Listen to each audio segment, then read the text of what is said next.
Свежее мясо, субпродукты, молочная продукция. Фермеры и крестьянские хозяйства Мегино-Кангаласского района представили свою продукцию на ежегодной ярмарке сельхозпродукции ДГ. Тему продолжит Екатерина Ефремова.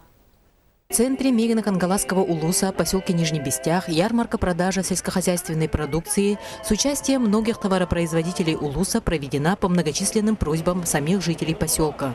Традиционно такая ярмарка проводилась ежегодно в селе Мая, где жители ждут такую ярмарку и охотно приобретают местную продукцию.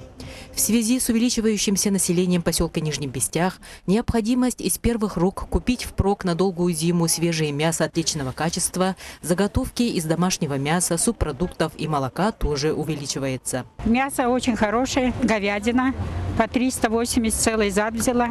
Свинина хорошая очень из Балактаха взяла. На ярмарке продавцами выступают не только фермерские хозяйства и сельскохозяйственные кооперативы, но и частные хозяйства, которые являются постоянными участниками таких мероприятий и накопили большой опыт в приготовлении и реализации своей домашней продукции. У нас это пособное хозяйство, лепешка с чаханом, молоко натуральное, и похлебка есть. Печень есть. Всего было представлено около 6 тонн местного мяса и субпродуктов на общую сумму 2 миллиона 320 тысяч рублей.